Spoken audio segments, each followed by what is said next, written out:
습니다. 우리 예배 자리에서 만나게 돼서 참 반갑습니다. 한번 인사해 보겠습니다. 앞뒤 좌우로도 한번 인사해 보셨으면 좋겠습니다. 오늘 새로운 얼굴들도 보이시고요. 또 정말 오랜만에 또 나온 얼굴도 보이고요.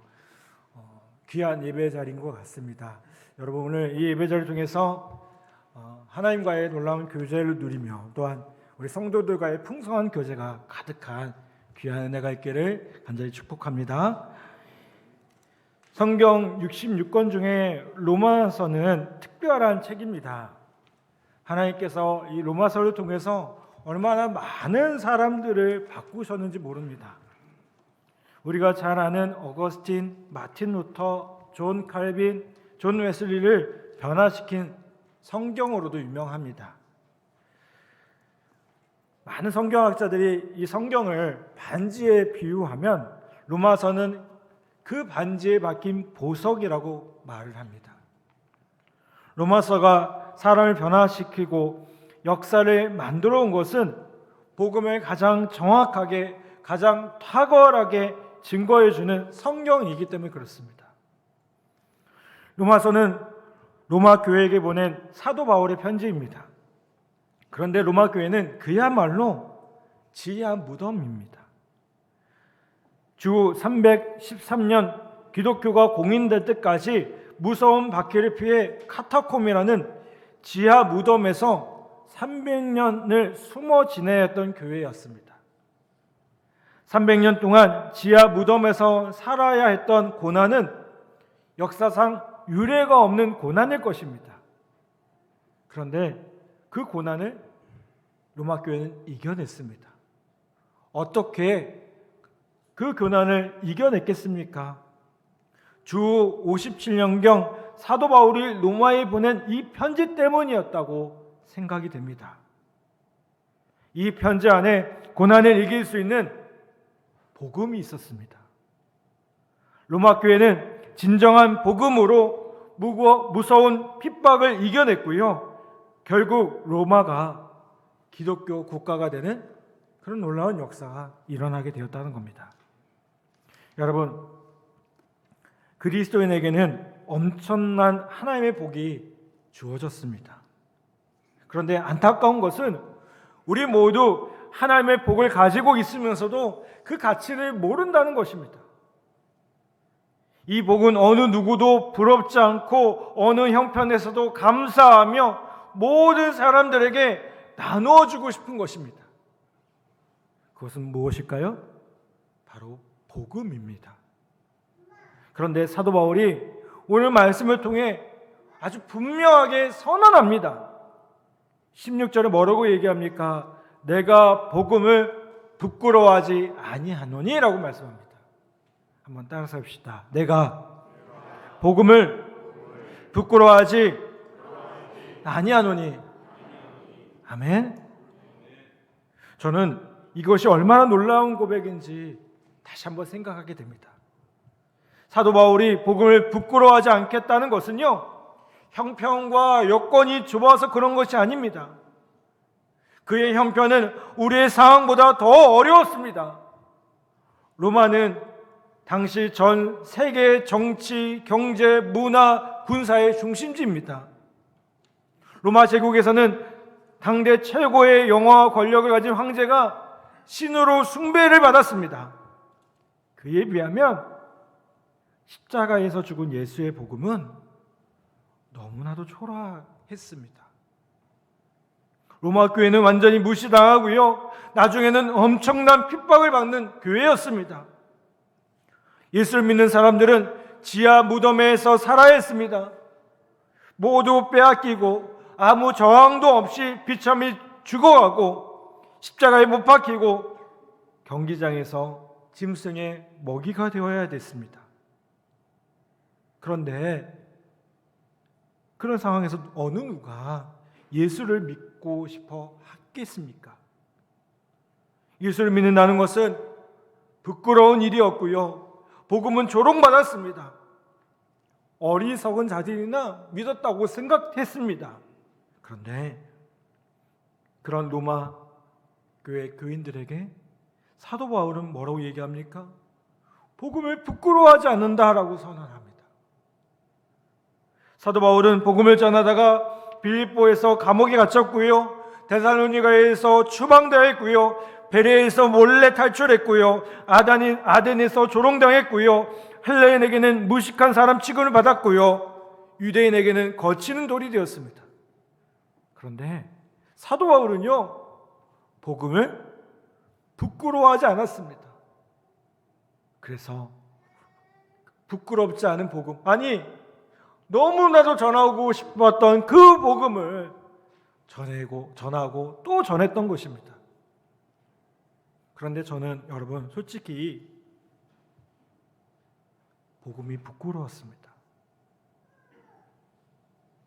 저는 군목으로 부대 안에서 복음을 전할 기회도, 전할 수 있는 상황도 많았지만 사실 복음을 교회가 아닌 부대에서 전한다는 게 쉽지 않았습니다.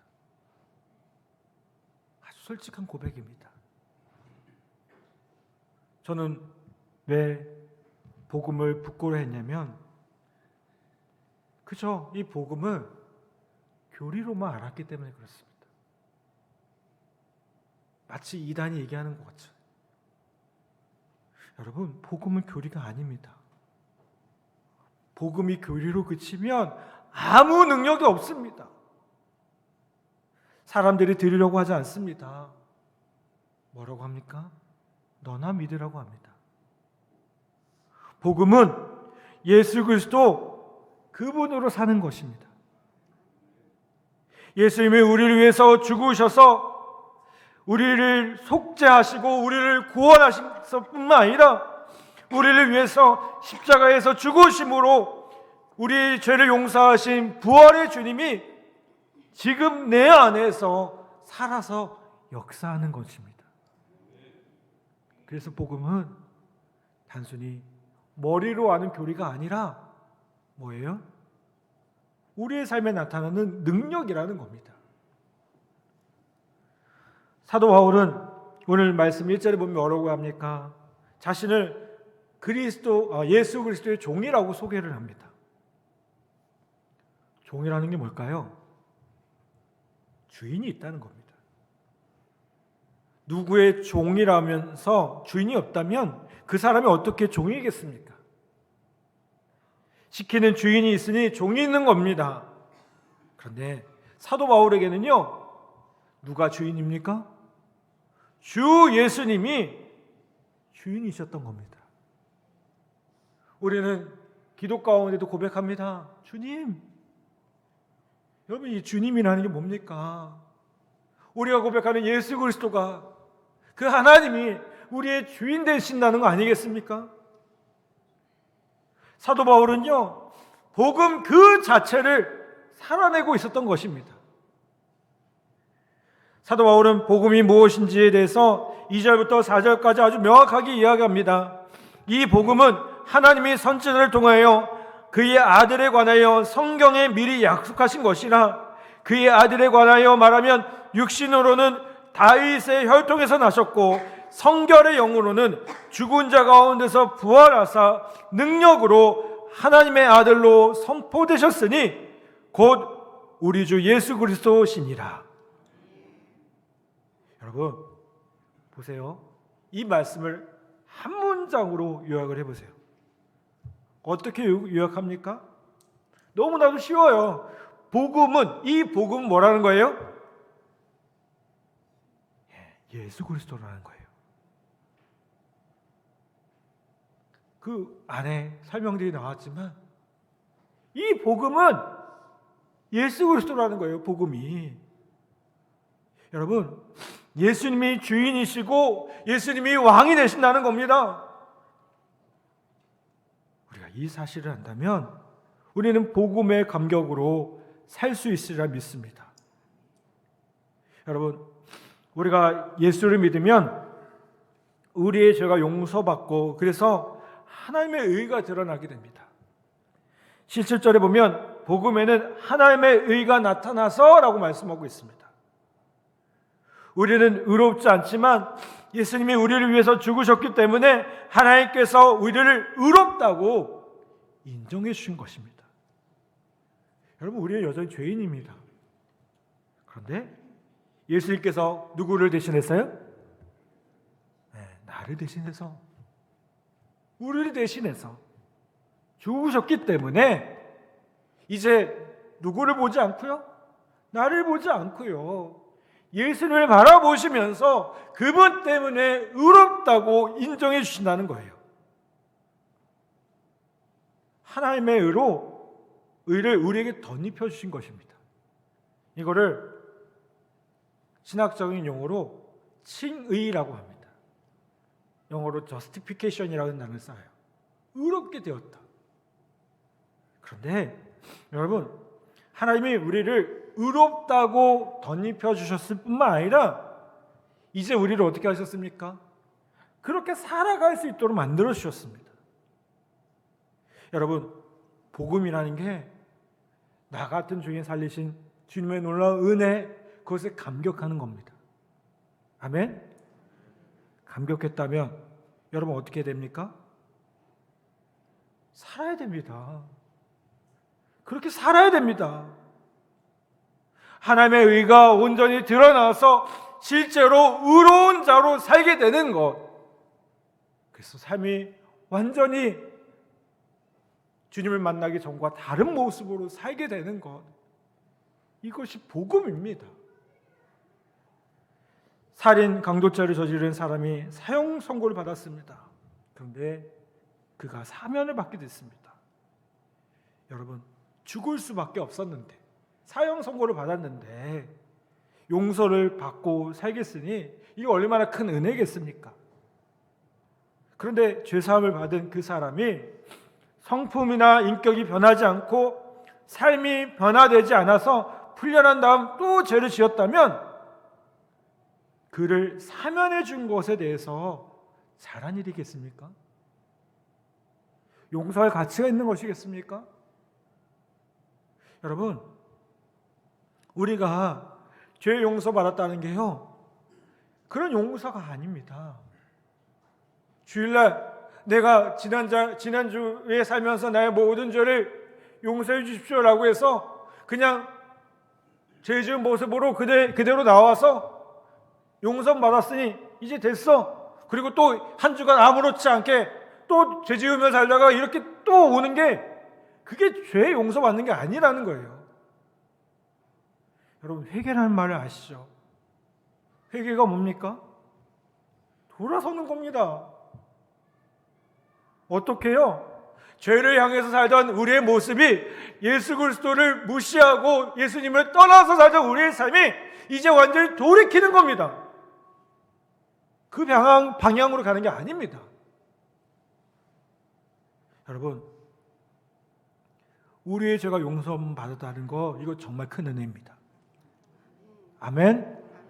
그렇다면 그 용서함 받았다는 것 자체, 거기에만 집중하는 게 아니라, 그것뿐만 아니라 그렇게 살아가셔야 된다는 겁니다. 우리의 성품 하나, 우리의 승질 하나, 승질이죠, 그렇죠?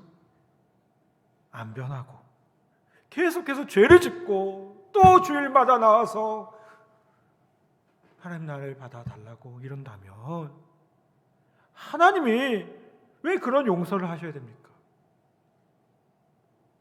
여러분, 하나님께서 우리 죄를 용서하신 것은 우리가 변하여서 새 사람 되게 하시려고 우리를 용서하신 것입니다. 그래서 사도 바울은 뭐라고 고백합니까? 이전 것은 지나갔으니 보라, 새 것이 되었도다. 아멘. 여러분, 우리가 주님의 십자가를 받아들이고 그분 안에 살게 되면 우리는 분명히 고백하셔야 됩니다. 우리는 이제 이전 것은 지나간 겁니다.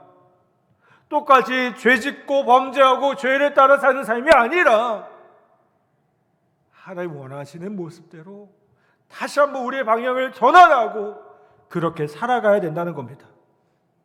여러분, 그런데 우리가 어떻게 변하여 새 사람 됩니까? 여전히 부부싸움하고 자녀들에게 승질 부리고 은밀한 죄를 짓고 우리를 믿지 않은 사람들에게 선한 영향력을 끼치는 그런 모습들. 여러분, 이게 교회 다니는 사람들의 모습들입니다. 어제 뉴스를 보니까요, 조세영이라는 사람이 또 도적질하다 잡혔대요. 근데 이 사람이 어떤 분이었어요? 한때는 예수님 믿어서 전도사가 됐던 분이었어요. 누가 그러더라고요. 집 버릇 어디 가냐고. 여러분, 그게 예수 믿는 겁니까? 아닙니다. 예수 믿으면요, 변해야 됩니다. 변화합니다. 여러분, 단순히 머리로 아는 것으로 변하지 않습니다. 내가 아는 그 지식으로 변하는 것이 아닙니다. 여러분, 어떻게 사람이 변합니까? 우리 안에 예수 그리스도가 오셔서 예수님을 바라보고 예수님이 나의 주인 되어 주실 때 우리가 변합니다. CCC에서 나오는 사형에 보면 의자의 비유를 합니다. 이 의자는 나를 이끄는 주인과 같은 겁니다. 여러분, 예수 믿기 전에는 내가 여기에 앉아 있었습니다. 내 마음대로 했습니다. 그래서 나는 죄를 향해서 살고 있었고요, 악한 것들을 좋아하고 살고 있었고요, 은밀한 것들을 좋아하고 있었고요, 승진하는 것을 좋아하는 게 우리의 모습이었습니다. 그런데 이제는 누가 앉아 있어야 됩니까? 주님이 앉아 계셔야 됩니다. 이게 복음입니다. 그러니 어떻게 돼요? 내 마음대로 할 수 없는 겁니다. 여러분, 로마 교회 교인들이 어떻게 복음을 부끄러워하지 않고 300년 동안 지하 무덤에서 살 수 있었습니까? 예수 그리스도께서 자신의 죄 때문에 십자가에서 죽으시고 나의 모든 죄가 용서함 받았다, 그것을 머리로 하는 교리로만 그렇게 할 수 있었을까요? 그거 아니었습니다. 그 주님이 함께 하시고 그 주님이 함께 하신 것을 알고 그 주님을 바라보면서 정말 변화해진 삶을 살았기 때문에 지하 무덤이 아니라 그곳이 천국이었던 거예요. 내 주 예수 모신 곳이 그 어디나 하늘나라. 아멘. 그렇게 300년을 견딜 수 있었다는 겁니다.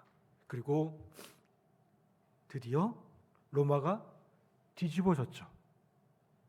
이게 복음입니다. 여러분, 또 하나의 놀라운 것이 복음 안에 있음을 보게 돼요. 16절 말씀 볼까요? 우리 한번 16절 한번 찾아주십시오.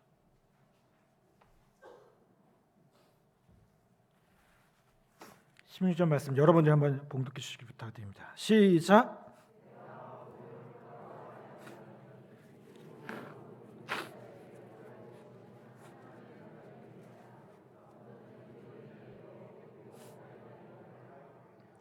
아멘.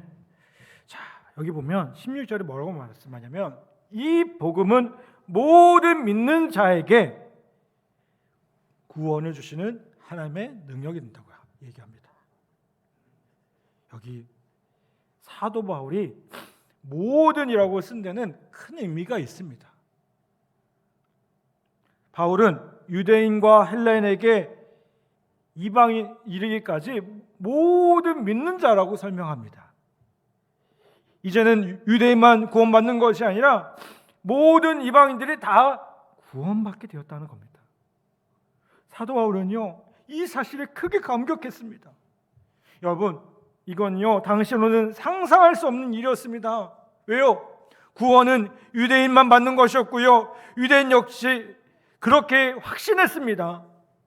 예수님의 수제자 베드로조차 로마의 백부장 고넬료의 집 사람들에게 성령이 부어지는 것을 보고 얼마나 당황했는지 모릅니다.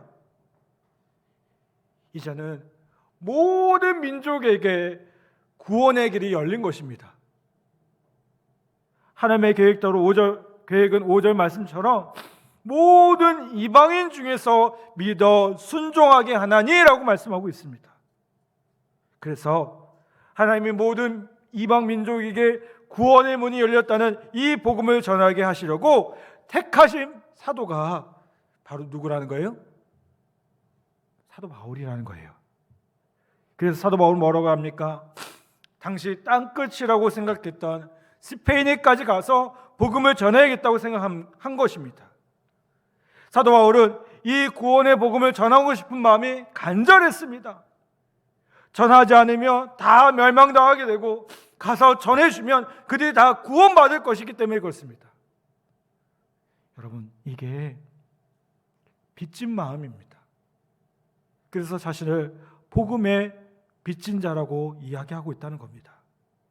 14절에 보면 헬라인이나 야만인이나 지혜 있는 자나 어리석은 자에게 다 내가 빚진 자라.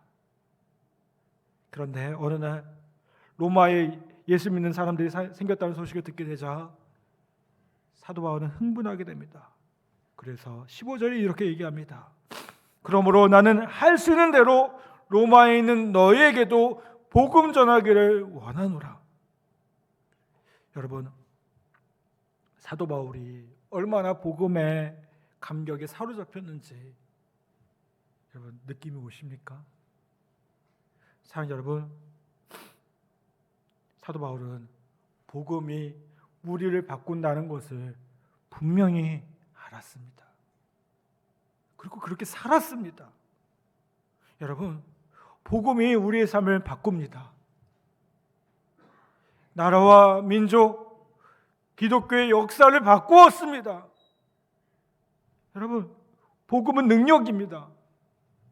그 복음의 능력이 여러분 우리 것이 되기를 간절히 바랍니다.